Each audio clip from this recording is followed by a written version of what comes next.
Hubert Jamard, donc médecin généraliste, les mains dans le cambouis du Covid-19 pour le moment très très fort d'une part, et d'autre part chercheur au département de médecine générale de l'Université de Liège où j'ai la chance de pouvoir être dans le WP1 sur la structuration.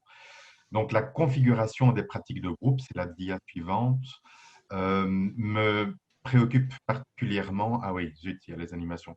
Me préoccupe particulièrement parce que lors de nombreux voyages dans le cadre du Forum européen des soins de santé primaire, je me suis rendu compte que des pratiques allaient de 1 prestataire à 50, avec des prises en charge de patients de 1500 à 31 000.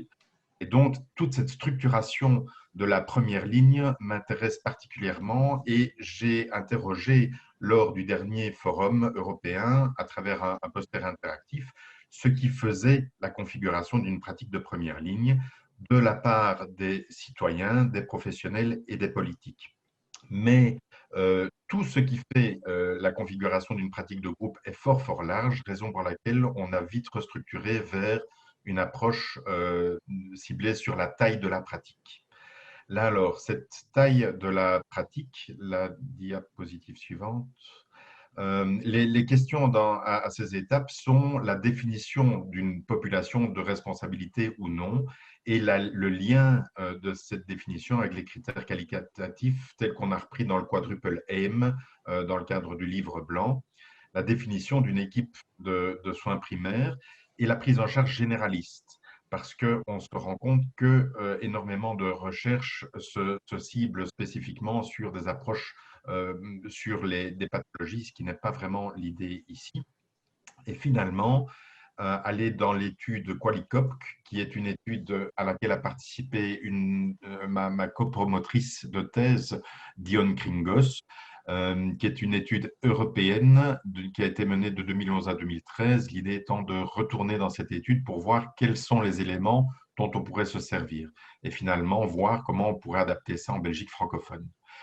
La recherche, la diapositive suivante, s'il te plaît. Voilà, au niveau des délivrables, donc pour le moment, je suis en train de mener une recherche assez large de la littérature que j'intègre dans une table d'évidence pour arriver à une carte conceptuelle que je vais faire dans, à mon avis, les 2 ou 3 prochaines semaines. À partir de cette carte conceptuelle et voir quels sont les éléments structurants autour de la taille des pratiques, élaborer une note pour voir les questions plus précises qu'on peut en tirer selon la façon dont les différents auteurs ont traité ce sujet et retourner vers Qualicop pour interroger cette base de données.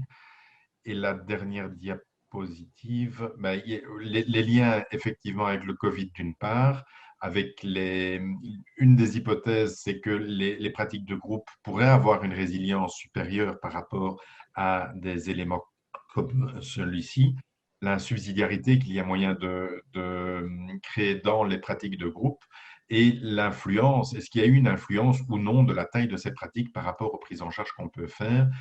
Et évidemment, le lien avec le travail sur la territorialité, comme on l'avait déjà fait notamment dans les workshops.